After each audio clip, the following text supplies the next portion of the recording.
Mr. Speaker, the President of the United States.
Members of Congress, I have the high privilege and the distinct honor to present to you the President of the United States.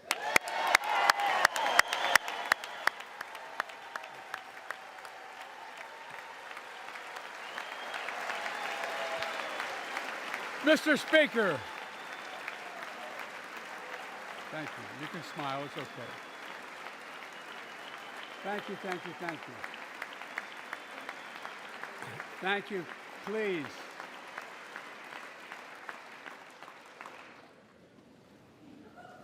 Mr. Speaker, Madam Vice President, our First Lady and Second Gentleman, good to see you guys up there. Members of Congress,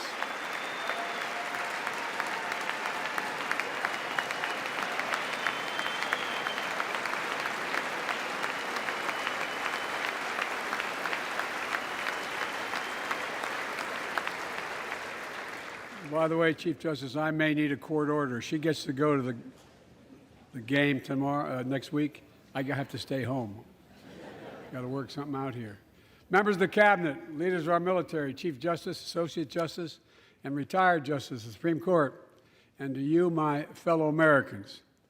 You know, I start tonight by congratulating the 118th Congress and the new Speaker of the House, Kevin McCarthy.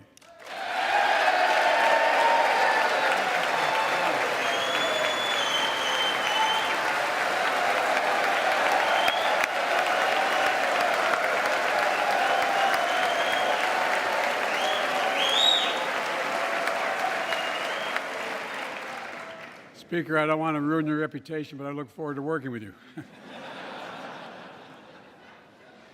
And I want to congratulate the new leader of the House Democrats, the first African-American minority leader in history, Hakeem Jeffries.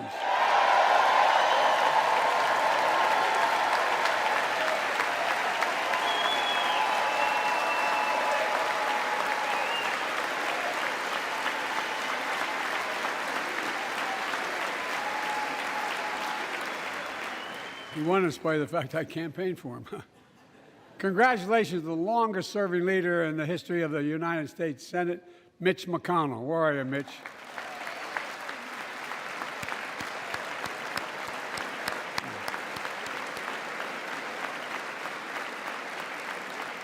And congratulations to Chuck Schumer, another term as Senate Minority Leader. I think you. Only this time you have a slightly bigger majority, Mr. Leader. You're the majority leader. About that much bigger? Yeah. Well, I tell you what. I want to give special recognition to someone who I think is going to be considered the greatest speaker in the history of the House of Representatives, Nancy Pelosi.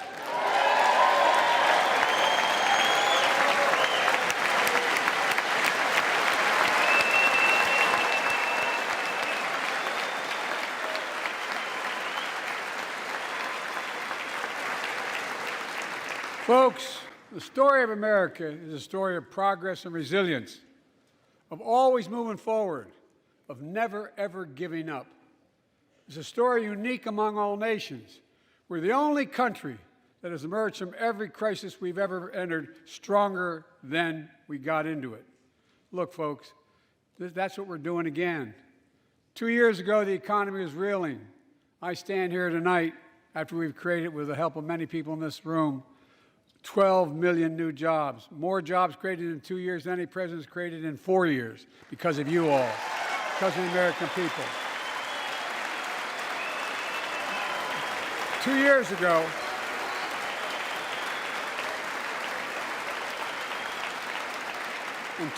ago, COVID had shut down, our businesses were closed, our schools were robbed of so much, and today, COVID no longer controls our lives.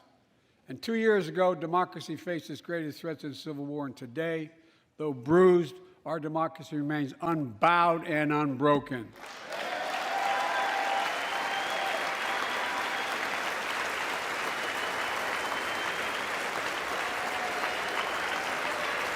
As we gather here tonight, we're writing the next chapter in the great American story, a story of progress and resilience.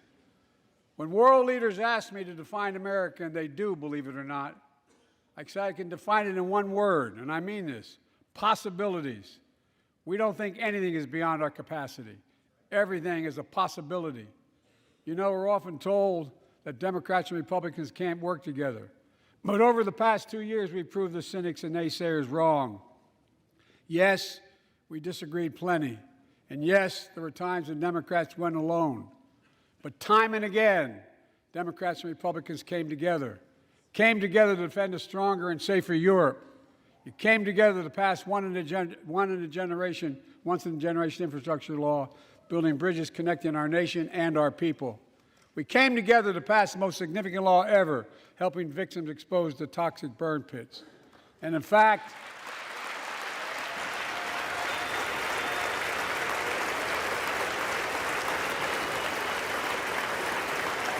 it was important.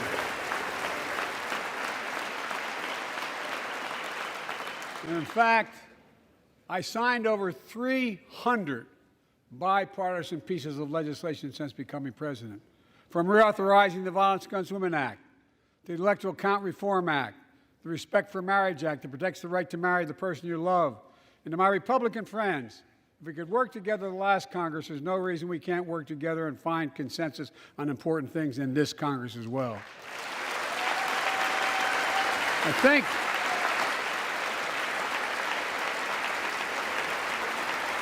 folks, you all are as formed as I am, but I think the people sent us a clear message. Fighting for the sake of fighting, power for the sake of power, conflict for the sake of conflict gets us nowhere. That's always been my vision of our country, and I know it's many of yours. To restore the soul of this nation, to rebuild the backbone of America, America's middle class, and to unite the country. We've been sent here to finish the job, in my view. For decades, the middle class has been hollowed out in more than, and not no one administration, but for a long time. Too many good-paying manufacturing jobs move overseas. Factories closed down. Once thriving cities and towns that many of you represent became shadows of what they used to be. And along the way, something else we lost: pride, our sense of self-worth. I ran for president to fundamentally change things, to make sure our economy works for everyone, so we can all feel that pride in what we do. To build an economy from the bottom up and the middle out, not from the top down. Because when the middle class does well, the poor have a ladder up, and the wealthy still do very well. We all do well.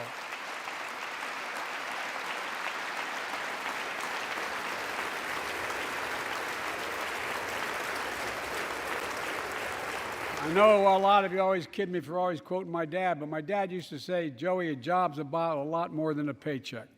He really would say this. It's about a lot more than a paycheck. It's about your dignity. It's about respect.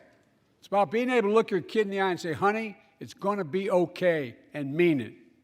Well, folks, so let's look at the results. We're not finished yet by any stretch of the imagination, but unemployment rate is at 3.4%, a 50-year low. A near record unemployment. Near record unemployment for Black and Hispanic workers. We've already created, with your help, 800,000 good-paying manufacturing jobs, the fastest growth in 40 years. And where is it written? Where is it written that America can't lead the world in manufacturing? And I don't know where that's written. For too many decades, we imported projects and exported jobs. Now, thanks to what you've all done, we're exporting American products and creating American jobs. Folks, inflation has been a global problem because the pandemic disrupted our supply chains, and Putin's unfair and brutal war in Ukraine disrupted energy supplies as well as food supplies, blocking all that grain in Ukraine. But we're better positioned than any country on earth right now. But we have more to do. But here at home, inflation is coming down. Here at home, gas prices are down $1.50 from their peak. Food inflation is coming down, not fast enough, but coming down. Inflation has fallen every month for the last 6 months, while take-home pay has gone up.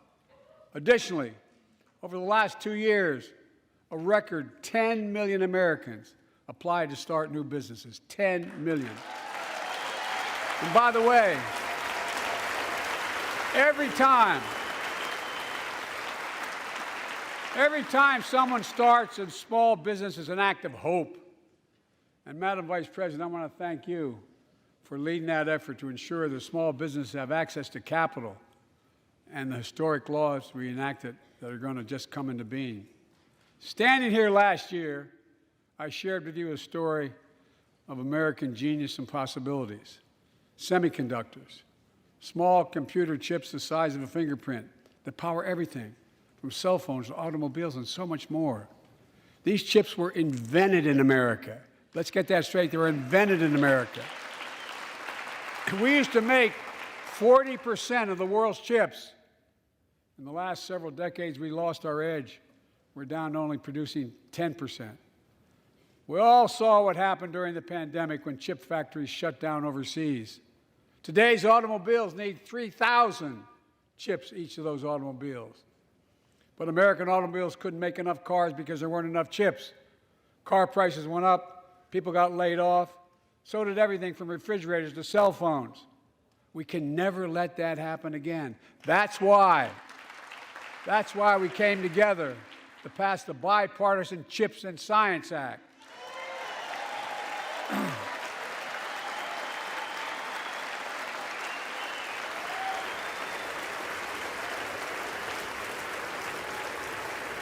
Folks, I know I've been criticized for saying this, but I'm not changing my view. We're going to make sure the supply chain for America begins in America. The supply chain begins in America. We've already created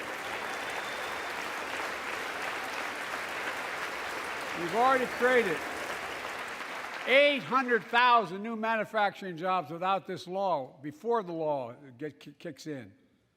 With this new law, we're going to create hundreds of thousands of new jobs across the country. And I mean all across the country, throughout not just the coast, but through the middle of the country as well. That's going to come from companies that have announced more than $300 billion in investment in American manufacturing over the next few years. Outside of Columbus, Ohio, Intel is building semiconductor factories on 1,000 acres, literally a field of dreams. It's going to create 10,000 jobs, that one investment, 7,000 construction jobs, 3,000 jobs in those factories once they're finished. They call them factories.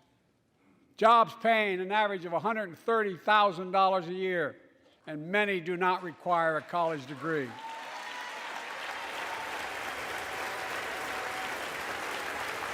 Jobs.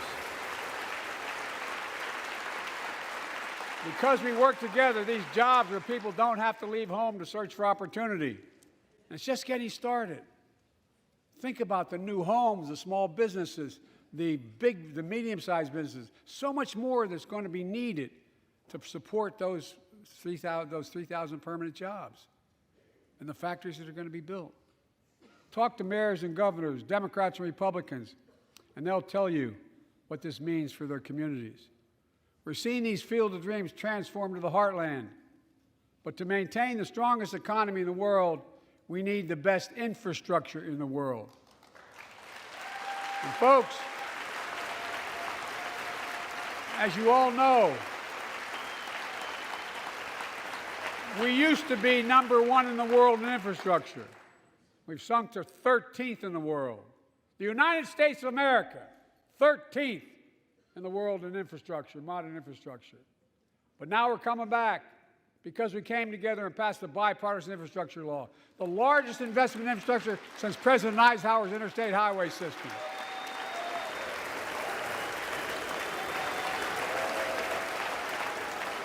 And folks, already we've funded over 20,000 projects, including major airports from Boston to Atlanta to Portland. Projects that are going to put thousands of people to work rebuilding our highways, our bridges, our railroads, our tunnels, ports, airports, clean water, high-speed internet, all across America. Urban, rural, tribal. And folks, we're just getting started. We're just getting started. and I mean this sincerely. I want to thank my Republican friends who voted for the law, and my Republican friends who voted against it as well. But I still get asked to fund the projects in those districts as well. But don't worry. I promised I'd be a president for all Americans. We'll fund these projects. And I'll see you at the groundbreaking. Look, this law will further unite all of America.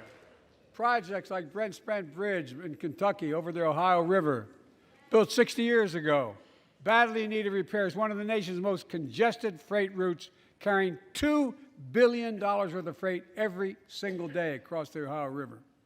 And folks, we've been talking about fixing it for decades, but we're really finally going to get it done. I went there last month with Democrats and Republicans, and from both states, to deliver a commitment of $1.6 billion for this project. And while I was there, I met a young woman named Sarah, who's here tonight. I don't know where Sarah is. Is she up in the box? I don't know. Sarah, how are you? Well, Sarah, for 30 years,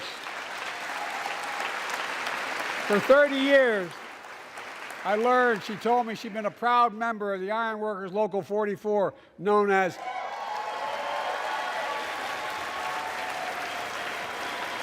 the Cowboys in the Sky. The folks who built Cincinnati's skyline. Sarah said she can't wait to be 10 stories above the Ohio River building that new bridge. God bless her. That's pride. And that's what we're also building. We're building back pride. Look, we're also replacing poisonous lead pipes that go into 10 million homes in America, 400,000 school and child care centers. So every child in America can drink the water instead of having permanent damage to their brain. Look, we're making sure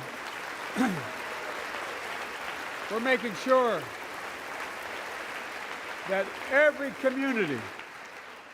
community in America has access to affordable high-speed internet.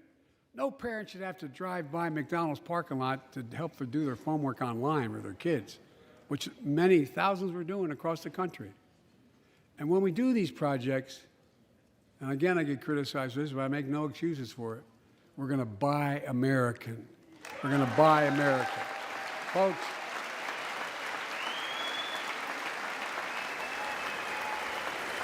and it's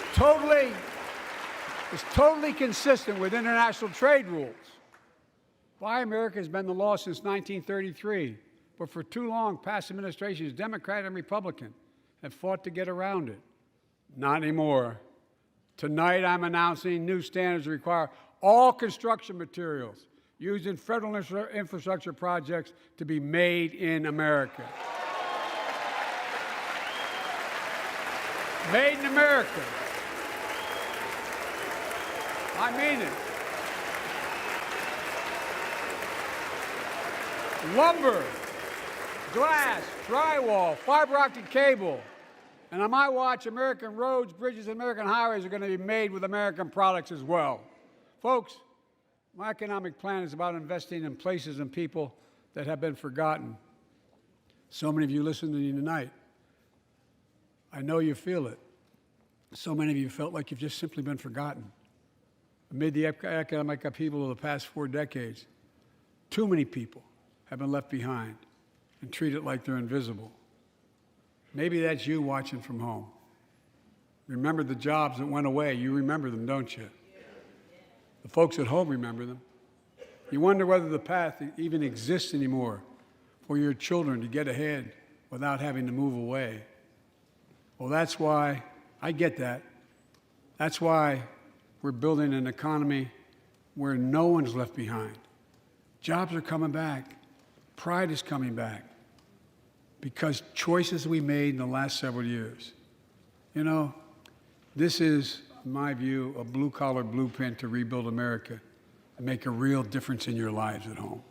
For example, too many of you lay in bed at night like my dad did, staring at the ceiling, wondering what in God's name happens if your spouse gets cancer, or your child gets deadly ill, or something happens to you. What are you going to get money to pay for those medical bills? Or you're going to have to sell the house or try to get a second mortgage on it. I get it. I get it. With the Inflation Reduction Act that I signed into law, we're taking on powerful interest to bring health care costs down so you can sleep better at night with more security. You know, we pay more for prescription drugs than any nation in the world. Let me say it again. We pay more for prescription drugs than any major nation on earth. For example, 1 in 10 Americans has diabetes. Many of you in this chamber do, and in the audience. But every day, millions need insulin to control their diabetes so they can literally stay alive. Insulin's been around for over 100 years. The guy who invented it didn't even patent it because he wanted it to be available for everyone. It cost the drug companies roughly $10 a vial to make that insulin. Packaging and all, you may get up to $13. But Big Pharma has been unfairly charging people hundreds of dollars, $400 to $500 a month, making record profits. Not anymore. Not anymore.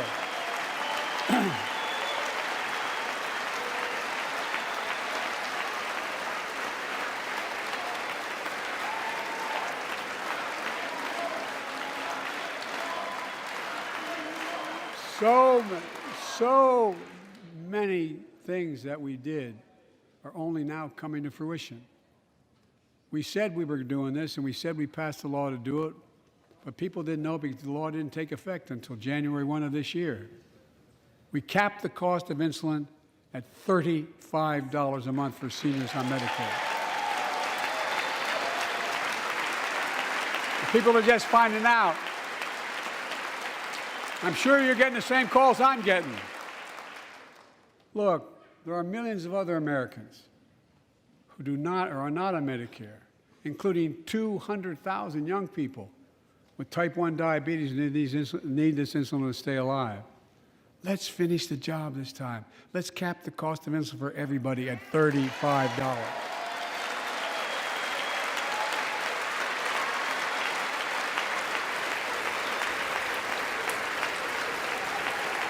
Folks,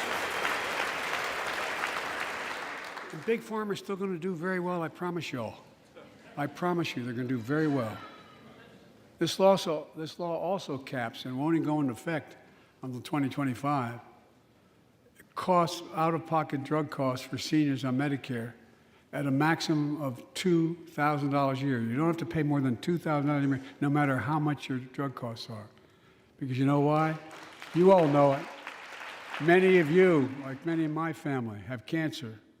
You know the drugs can range from $10,000, $11,000, $14,000, $15,000 for the cancer drugs. And if drug prices rise faster than inflation, drug companies are going to have to pay Medicare back the difference. We're finally giving Medicare the power to negotiate drug prices, bringing down prescription drug costs doesn't just save seniors money, it cuts the federal deficit by billions of dollars, by hundreds of billions of dollars. Because these prescription drugs are drugs purchased by Medicare to keep their commitment to the seniors. Well, guess what? Instead of paying $400 or $500 a month, you're paying $15. That's a lot of savings for the federal government. And by the way, why wouldn't we want that?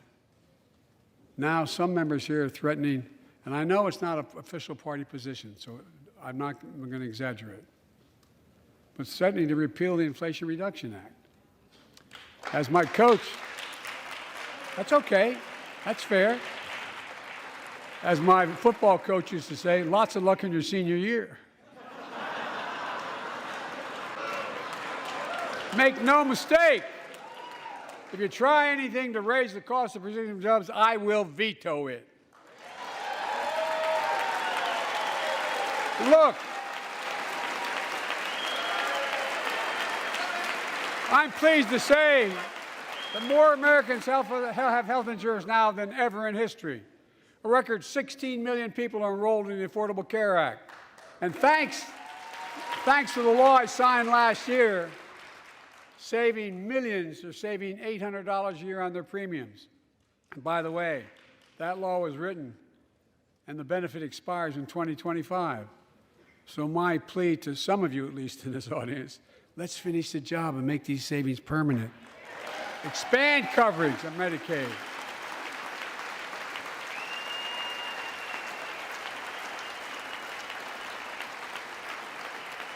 Look, the Inflation Reduction Act is also the most significant investment ever in climate change. Ever. Lowering utility bills, creating American jobs, leading the world to a clean energy future. I visited the devastating aftermath of record floods, droughts, storms, and wildfires from Arizona to Mexico to all the way up to the Canadian border. More timber has been burned, as I've observed from helicopters, than the entire state of Missouri. And we don't have global warming? Not a problem. In addition to emergency recovery, from Puerto Rico to Florida to Idaho, we're rebuilding for the long term. New electric grids that are able to weather major storms and not prevent those forest fires.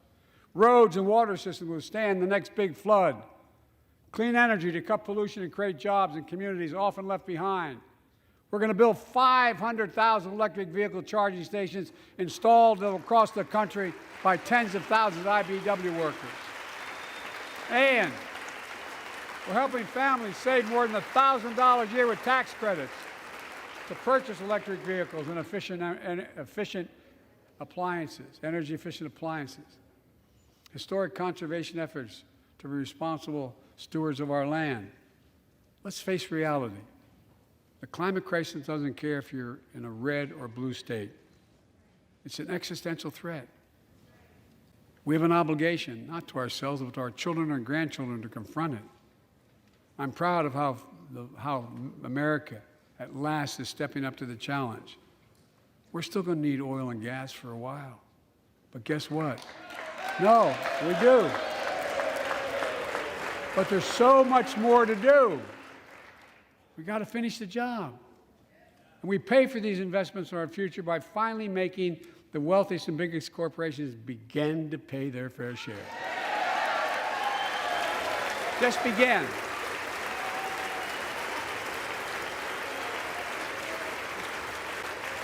Look, I'm a capitalist. But pay your fair share. I think a lot of you at home agree with me and many people that you know. The tax system is not fair. It is not fair. Look, the idea that in 2020, 55 of the largest corporations in America, the Fortune 500, made $40 billion in profits and paid zero in federal taxes? Zero? Folks, it's simply not fair. But now, because of the law I signed, billion-dollar companies have to pay a minimum of 15%. God love them. 15%. That's less than a nurse pays.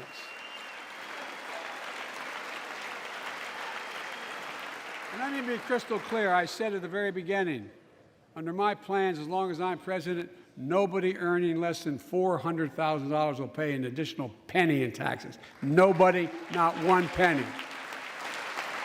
But let's finish the job. There's more to do. We have to reward work, not just wealth. Pass my proposal for the billionaire minimum tax.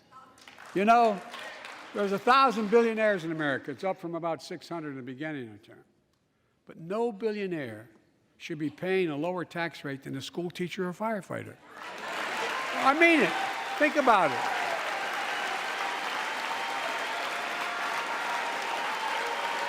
I mean, look.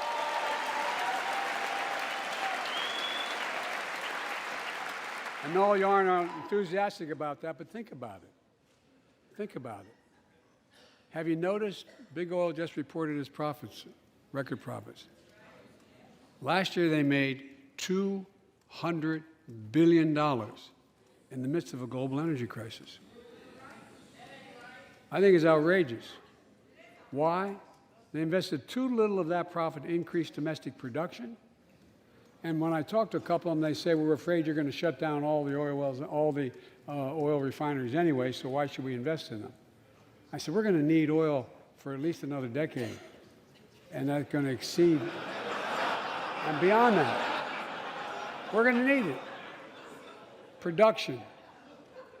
If they had, in fact, invested in the production to keep gas prices down, instead, they used the record profits to buy back their own stock, rewarding their CEOs and shareholders. Corporations ought to do the right thing. That's why I propose we quadruple the tax on corporate stock buybacks and encourage long-term investments. They'll still make considerable profit. Let's finish the job and close the loopholes that allow very wealthy to avoid paying their taxes. Instead of cutting the number of audits for wealthy taxpayers, I just signed a law to reduce the deficit by $114 billion by cracking down on wealthy tax cheats. That's being fiscally responsible. In the last 2 years, my administration has cut the deficit by more than $1.7 trillion, the largest deficit reduction in American history. Under the previous administration, the American deficit went up 4 years in a row. Because those record deficits, no president added more to the national debt in any 4 years than my predecessor. Nearly 25% of the entire national debt that took over 200 years to accumulate was added by just one administration alone, the last one. They're the facts. Check it out. Check it out. How did Congress respond to that debt? They did the right thing. They lifted the debt ceiling 3 times without preconditions or crisis. They paid American bills to prevent an economic disaster to the country. So tonight I'm asking the Congress to follow suit. Let's commit here tonight to the full faith and credit of the United States of America will never, ever be questioned. Some of my Republican friends want to take the economy hostage. I get it, unless I agree to their economic plans. All of you at home should know what those plans are. Instead of making the wealthy pay their fair share, some Republicans want Medicare and Social Security to sunset. I'm not saying it's a majority. Let me give you, anybody who doubts it, contact my office. I'll give you a copy. I'll give you a copy of the proposal. That means Congress doesn't vote. Well, I'm glad to see you. And I tell you, I enjoy conversion. You know, it means if Congress doesn't keep the programs the way they are, they'd go away. Other Republicans say, I'm not saying it's a majority of you. I don't even think it's even a significant, but it's being proposed by individuals. I'm not politely not naming them, but it's being proposed by some of you.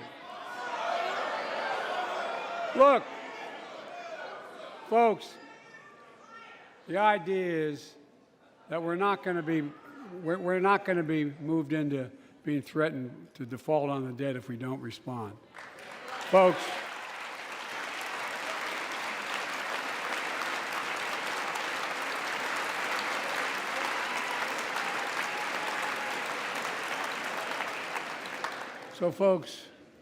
as we all apparently agree, Social Security and Medicare is off the books now, right? They're not to be started. All right.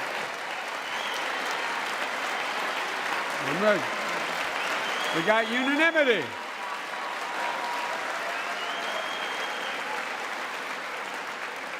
Social Security and Medicare are a lifeline for millions of seniors. Americans have to pay into them from the very first paycheck they started. So tonight, let's all agree, and we apparently are. Let's stand up for seniors.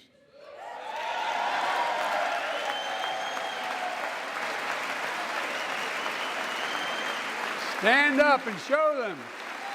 We'll not cut Social Security. We will not cut Medicare. Those benefits belong to the American people. They earned it. And if anyone tries to cut Social Security, which apparently no one's going to do, and if anyone tries to cut Medicare, I'll stop them. I'll veto it.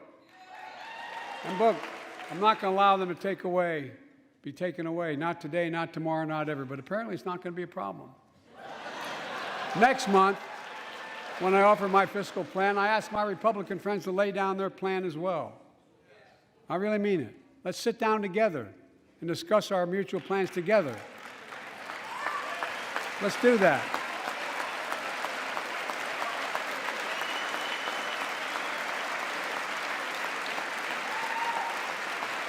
I can tell you, the plan I'm going to show you is going to cut the deficit by another $2 trillion. And it won't cut a single bit of Medicare or Social Security. In fact, we're going to extend the Medicare Trust Fund at least 2 decades, because that's going to be the next argument. How do we keep it solvent, right? Well, we'll not raise tax on anyone making under 400 grand, but we'll pay for it the way we talked about tonight, by making sure that the wealthy and big corporations pay their fair share. Look. Here's the deal. They aren't just taking advantage of the tax code. They're taking advantage of you, the American consumer. Here's my message to all of you out there. I have your back. We're already preventing Americans from receiving surprise medical bills, stopping $1 billion surprise bills per month so far. We're protecting seniors' life savings by cracking down on nursing homes that commit fraud, endanger patient safety, prescribe drugs that are not needed. Millions of Americans can now save thousands of dollars because they can finally get a hearing aid over the counter without a prescription. Look, capitalism without competition is not capitalism. It's extortion. It's exploitation. Last year, I cracked down with the help of many of you on foreign shipping companies that were making you pay higher prices for every good coming into the country. I signed a bipartisan bill to cut shipping costs by 90%, helping American farmers, businessmen, and consumers. Let's finish the job. Pass the bipartisan legislation to strengthen antitrust enforcement and prevent big online platforms from giving their own products an unfair advantage.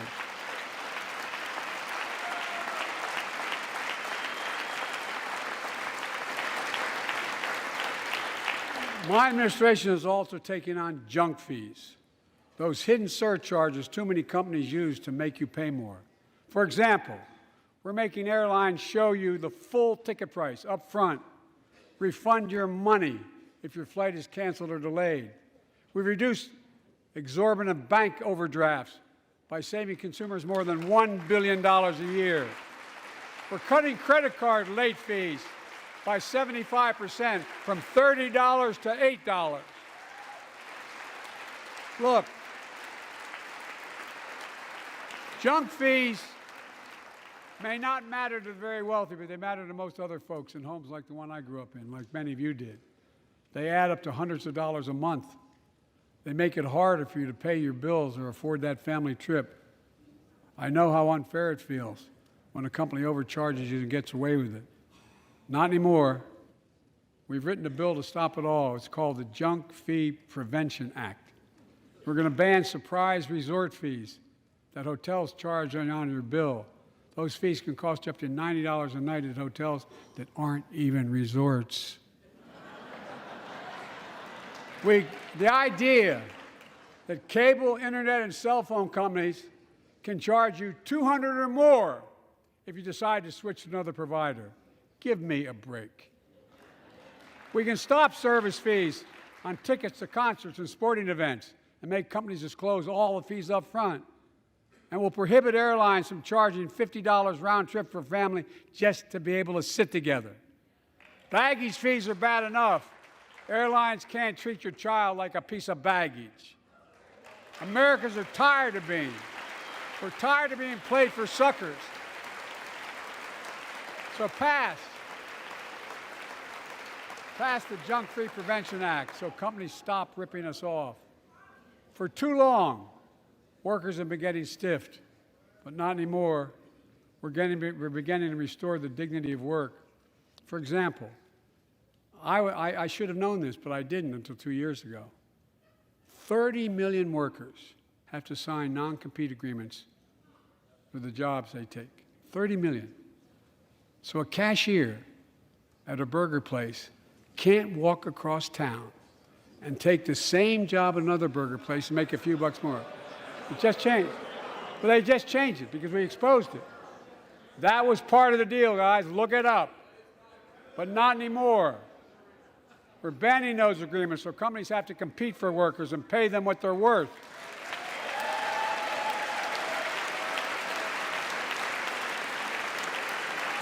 And I must tell you, this is bound to get a response from my friends on my left but the right. I'm so sick and tired of companies breaking the law by preventing workers from organizing. Pass the PRO Act, because business have a right, workers have a right to form a union. And let's guarantee all workers have a living wage. Let's make sure working parents can afford to raise a family with sick days, paid family medical leave, affordable child care. That's going to enable millions of more people to go and stay at work. And let's restore the full child tax credit, which gave tens of millions of parents some breathing room and cut child poverty in half to the lowest level in history. And by the way, when we do all these things, we increase productivity. We increase economic growth. So let's finish the job and get more families access to affordable, quality housing. Let's get seniors who want to stay in their homes the care they need to do so. Let's give more breathing room to millions of family caregivers looking after their loved ones. Pass my plan so we get seniors and people with disabilities the home care and services they need. And support the workers who are doing God's work. These plans are fully paid for, and we can afford to do them. Restoring the dignity of work means making education an affordable ticket to the middle class. You know, when we made public education, 12 years of it, universal in the last century, we made the best educated, best paid, we became the best educated, best paid nation in the world.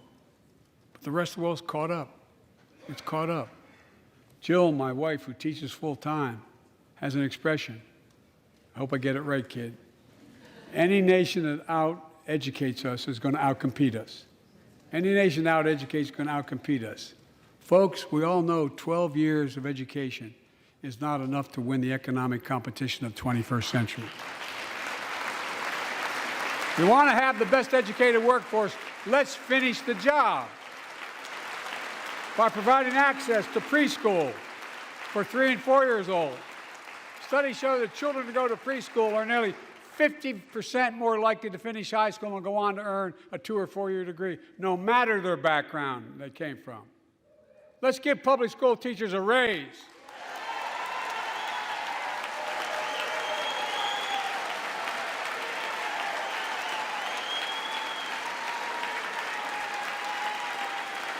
We're making progress by reducing student debt, increasing Pell Grants for working and middle-class families. Let's finish the job and connect students to career opportunities starting in high school. Provide access to 2 years of community college, the best career training in America, in addition to being a pathway to a 4-year degree. Let's offer every American a path to a good career, whether they go to college or not. And folks, in the midst of the COVID crisis, when schools were closed and we were shutting down everything, let's recognize how far we came in the fight against the pandemic itself. While the virus is not gone, thanks to the resilience of the American people and the ingenuity of medicine, we've broken the COVID grip on us. COVID deaths are down by 90%. We've saved millions of lives and opened up our country. We opened our country back up, and soon we'll end the public health emergency. But that's called a public health emergency. But we'll remember the toll and pain that's never going to go away. More than 1 million Americans lost their lives to COVID. 1 million. Families grieving, children orphaned, empty chairs at the dining room table constantly reminding you that she used to sit there. Remembering them, we remain vigilant. We still need to monitor dozens of variants and support new vaccines and treatments. So Congress needs to fund these efforts and keep America safe. And as we emerge from this crisis stronger, we're also got to double down on prosecuting criminals who stole relief money meant to keep workers and small businesses afloat.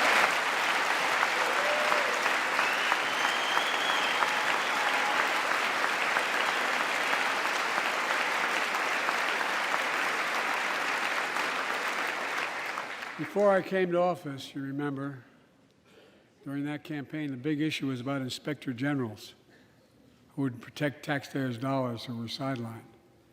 They were fired. Many people said we don't need them. And fraud became rampant. Last year, I told you the watchdogs are back. Since then, we've recovered billions of taxpayers' dollars. Now let's triple the anti-fraud strike force going after these criminals, double the statute of limitations on these crimes, and crack down on identity fraud by criminal syndicates stealing billions of dollars from the American people. And the data shows that for every dollar we put into fighting fraud, the taxpayers get back at least 10 times as much. It matters. It matters. Look, COVID left its scars, like the spike in violent crime in 2020, the first year of the pandemic. We have an obligation to make sure all people are safe. Public safety depends on public trust, as all of us know. But too often that trust is violated. Joining us tonight are the parents of Tyree Nichols. Welcome.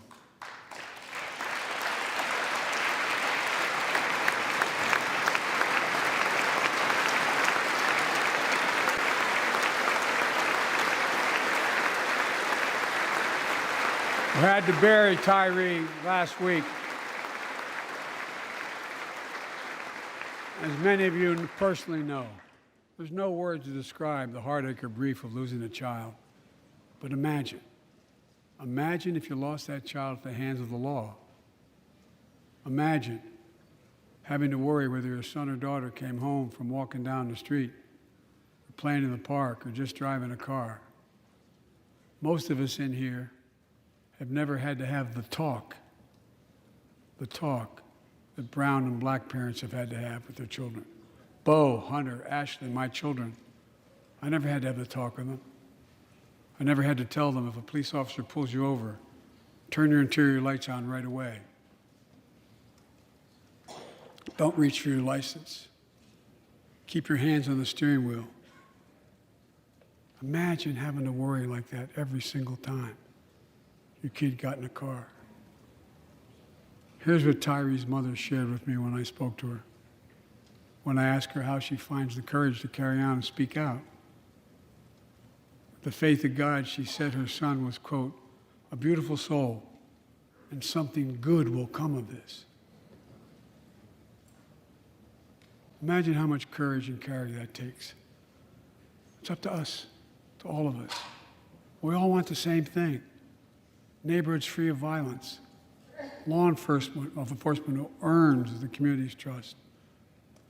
Just as every cop, when they pin on that badge in the morning, has a right to be able to go home at night, so does everybody else out there. Our children have a right to come home safely. Equal protection under the law is a covenant we have with each other in America. We know police officers put their lives on the line every single night and day.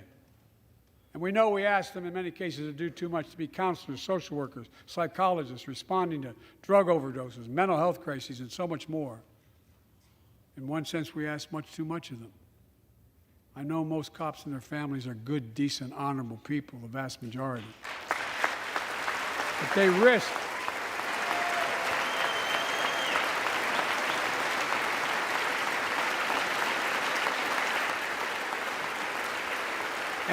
their lives every time they put that shield on. But what happened to Tyree in Memphis happens too often. We have to do better. Give law enforcement the real training they need. Hold them to higher standards. Help them succeed in keeping us safe. We also need more first responders and professionals to address the growing mental health, substance abuse challenges. More resources to reduce violent crime and gun crime. More community intervention programs. More investment in housing, education, and job training. All this can help prevent violence in the first place. And when police officers or police departments violate the public trust, they must be held accountable. With the support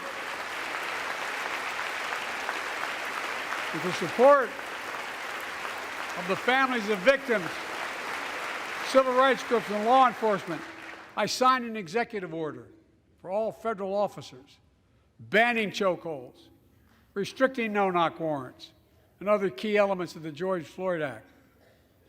Let's commit ourselves to make the words of Tyler's mom true. Something good must come from this. Something good. And all of us,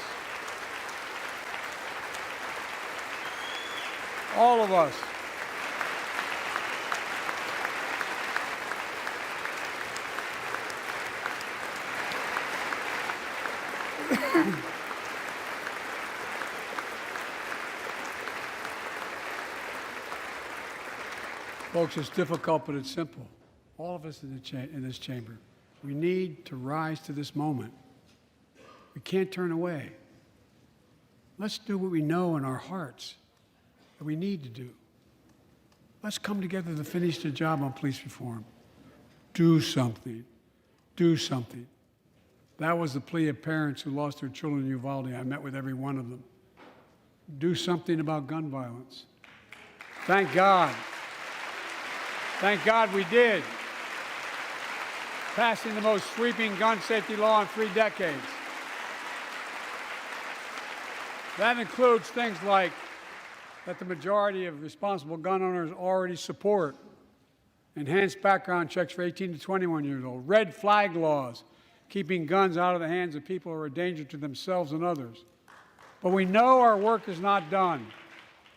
Joining us tonight is Brandon Say, a 26-year-old hero. Brandon put his college dreams on hold to be at his mom's side when she was dying from cancer. And Brandon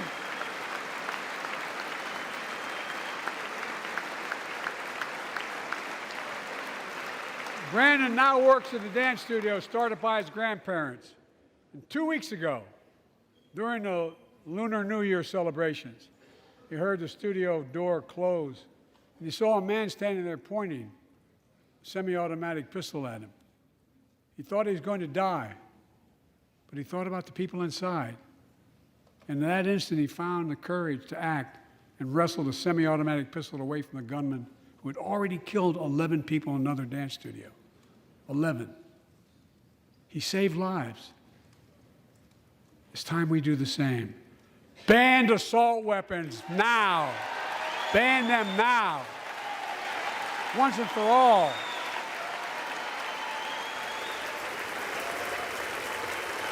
I led the fight to do that in 1994.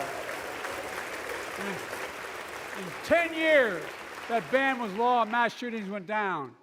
After we let it expire in the Republican administration, mass shootings tripled. Let's finish the job and ban these assault weapons. And let's also come together on immigration. Make it a bipartisan issue once again.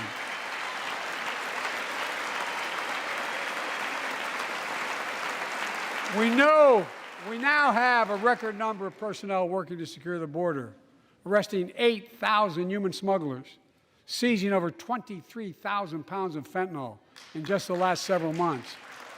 We've launched a new border plan last month. Unlawful migration from Cuba, Haiti, Nicaragua, and Venezuela has come down 97% as a consequence of that. But American border problems won't be fixed until Congress acts. if we don't pass my comprehensive immigration reform, at least pass my plan to provide the equipment and officers to secure the border.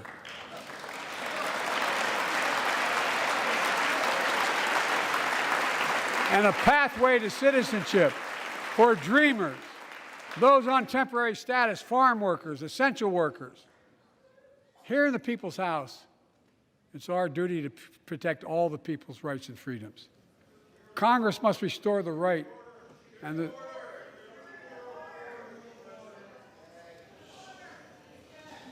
Congress must restore the right that was taken away in Roe v. Wade and protect Roe v. Wade.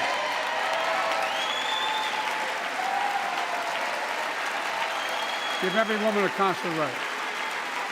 The Vice President and I are doing everything to protect access to reproductive health care and safeguard patient safety.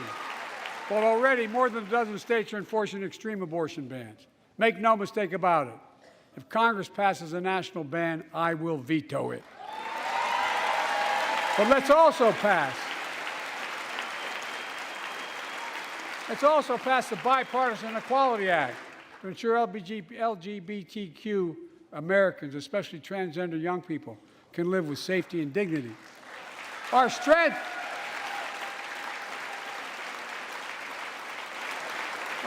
is not just the example of our power, but the power of our example. Let's remember the world's watching.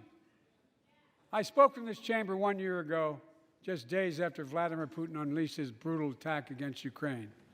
A murderous assault, evoking images of death and destruction Europe suffered in World War II.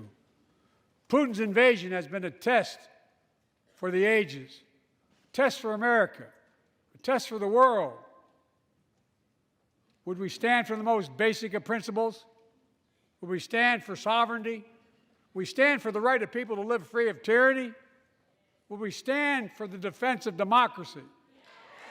For such defense matters to us because it keeps peace and prevents open season on would-be aggressors and threatens our prosperity. 1 year later, we know the answer. Yes, we would, and we did. We did. And together, we did what America always does at our best. We led. We united NATO. We built a global coalition. We stood against Putin's aggression. We stood with the Ukrainian people. Tonight, we're once again joined by Ukrainian's ambassador to the United States. She represents not just her nation, but the courage of her people. Our ambassador is here, we're united in our support of your country. Will you stand so we can all take a look at you? Thank you.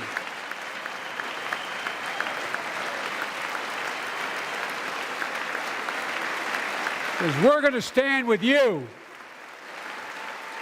as long as it takes.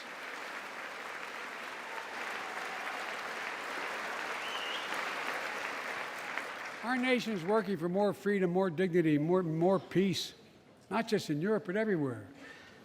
Before I came to office, the story was about how the People's Republic of China was increasing its power and America was failing in the world.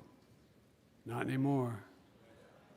We made clear, and I made clear in my personal conversations, which have been many, with President Xi, that we seek competition, not conflict. But I will make no apologies that we're investing to make America stronger. Investing in American innovation and industries that will define the future that China intends to be dominated. Investing in our alliances and working with our allies to protect advanced technologies so they will not be used against us. Modernizing our military to safeguard stability and deter aggression. Today, we're in the strongest position in decades to compete with China or anyone else in the world. Anyone else in the world. And I'm committed.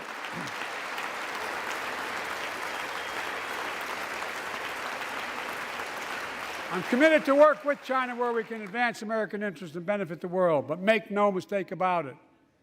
As we made clear last week, if China threatens our sovereignty, we will act to protect our country, and we did.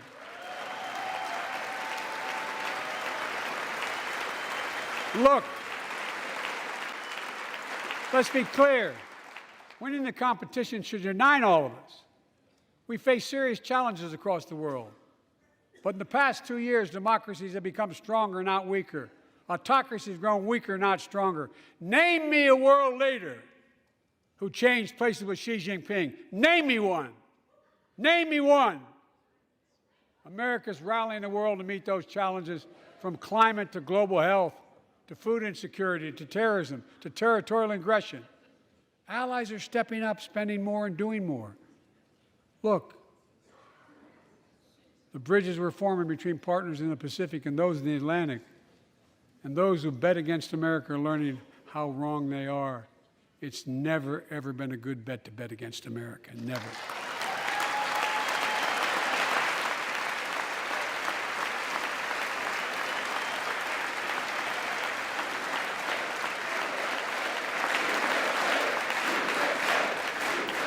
Well, when I came to office, most assured that bipartisanship assumed was impossible, but never believed it. That's why a year ago I offered a unity agenda to the nation as I stood here. We made real progress together. We passed a law making it easy for doctors to prescribe effective treatments for opioid addiction. We passed the gun safety law, making historic investments in mental health. We launched the ARPA-H drive for breakthrough in the fights against cancer, Alzheimer's, and diabetes, and so much more. We passed the Heath Robinson PACT Act, named after the late Iraq War veteran whose story about exposure to toxic burn kits I shared here last year.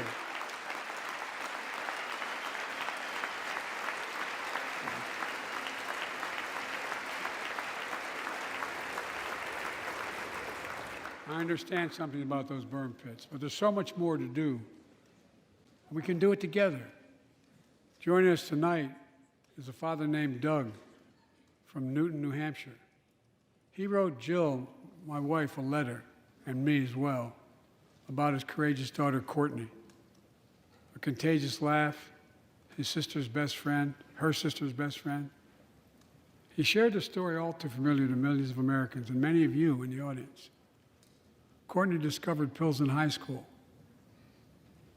It spiraled into addiction and eventually death from a fentanyl overdose. She was just 20 years old. Describing the last 8 years without her, Doug said, "There's no worse pain." Yet their family has turned pain to purpose, working to end the stigma and change laws. He told us he wants to start a journey toward American recovery. Doug, we're with you. Fentanyl is killing more than 70,000 Americans a year.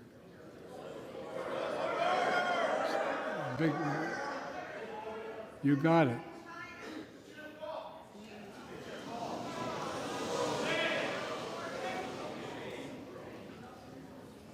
So let's launch a major surge to stop fentanyl production and the sale and trafficking, with more drug detection machines, inspection cargo, stop pills and powder at the border. Working with couriers like FedEx to inspect more packages for drugs. Strong penalties to crack down on fentanyl trafficking. Second, let's do more on mental health, especially for our children. When millions of young people are struggling with bullying, violence, trauma, we owe them greater access to mental health care at their schools. We must finally hold social media companies accountable for experimenting they're doing running children for profit. It's time to pass bipartisan legislation to stop big tech from collecting personal data on our kids and teenagers online, ban targeted advertising to children, and impose stricter limits on the personal data that companies collect on all of us. Third, let's do more to keep this nation's one truly sacred obligation to equip those we send into harm's way and care for them and their families when they come home. Job training, job placement for veterans and their spouses as they come to return to civilian life. Helping veterans afford the rent, because no one should be homeless in America, especially someone who served the country.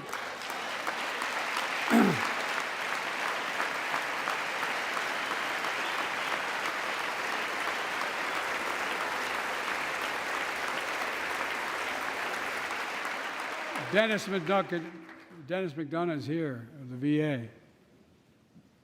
We had a first real discussion when I asked him to take the job. I'm glad he did. We were losing up to 25 veterans a day on suicide. Now we're losing 17 a day to the silent scourge of suicide. 17 veterans a day are committing suicide, more than all the people being killed in the wars. Folks, VA is doing everything it can, including expanding mental health screening, proven programs that recruits veterans to help other veterans understand what they're going through, get them the help they need.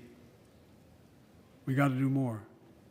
And fourth, last year, Jill and I reignited the cancer moonshot that I was able to start with President Obama asked me to lead our administration on this issue. Our goal is to cut the cancer death rates at least by 50% in the next 25 years. Turn more cancers from death sentences to treatable diseases. Provide more support for patients and their families. It's personal to so many of us in this audience. Joining us are Morris and Candice, an Irishman and a daughter of immigrants from Panama. They met and fell in love in New York City and got married in the same chapel Jill and I got married in New York City. Kindred spirits. He wrote us a letter about his little daughter, Ava, and I saw her just before I came over. She was just a year old when she was diagnosed with rare kidney disease, cancer. After 26 blood transfusions, 11 rounds of radiation, 8 rounds of chemo, 1 kidney removed, giving a 5% survival rate. He wrote how in the darkest moments he thought, if she goes, I can't stay. Many of you have been through that as well. Jill and I understand that like so many of you. And he read Jill's book describing our family's cancer journey and how we tried to steal moments of joy where we could with Bo. For them, that glimmer of joy was the half smile of their baby girl. It meant everything to them. They never gave up hope. Little Ava never gave up hope. She turns 4 next month. They just found out Ava's beating the odds, is on her way to being cured of cancer. And she's watching from the White House tonight if she's not asleep already. For the lives we can save.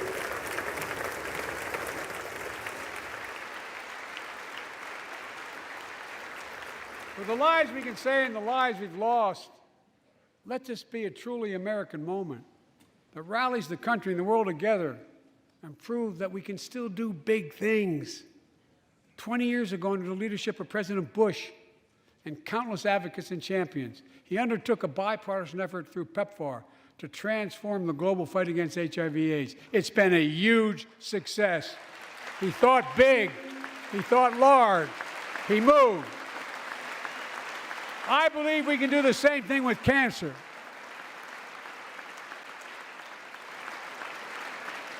Let's end cancer as we know it.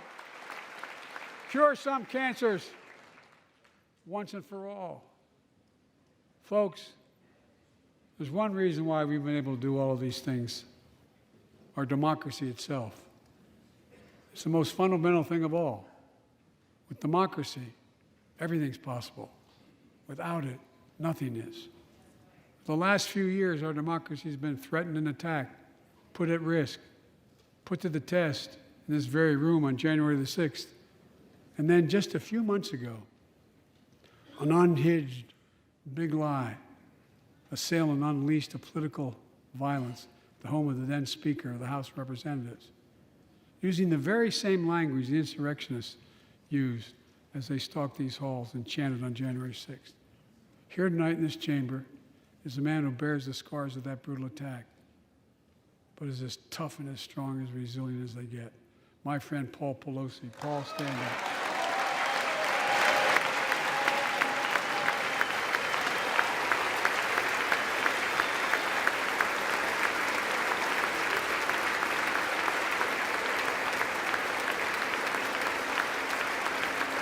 But such a heinous act should have never happened. We must all speak out. There's no place for political violence in America. We have to protect the right to vote, not suppress the fundamental right. Honor the results of our elections, not subvert the will of the people. We have to uphold the rule of law and restore trust in our institutions of democracy. And we must give hate and extremism in any form no safe harbor.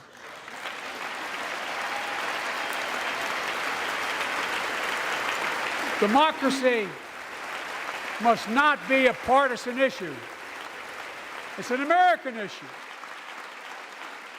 Every generation of Americans has faced a moment where they have been called to protect our democracy, defend it, stand up for it. And this is our moment. My fellow Americans, we meet tonight at an inflection point, one of those moments that only a few generations ever face, where the direction we now take is going to decide the course of this nation for decades to come. We're not bystanders of history. We're not powerless before the forces that confront us. It's within our power of we, the people. We're facing the test of our time. We have to be the nation we've always been at our best, optimistic, hopeful, forward-looking. A nation that embraces light over dark, hope over fear, unity over division, stability over chaos. We have to see each other not as enemies, but as fellow Americans. We're good people. The only nation in the world built on an idea, the only one.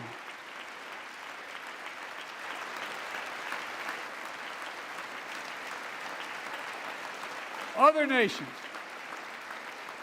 are defined by geography, ethnicity, but we're the only nation based on an idea that all of us, every one of us, is created equal in the image of God. A nation that stands as a beacon to the world. A nation in a new age of possibilities. So I've come to fulfill my constitutional obligation to report in the State of the Union. And here's my report. Because the soul of this nation is strong, because the backbone of this nation is strong, because the people of this nation are strong, the State of the Union is strong.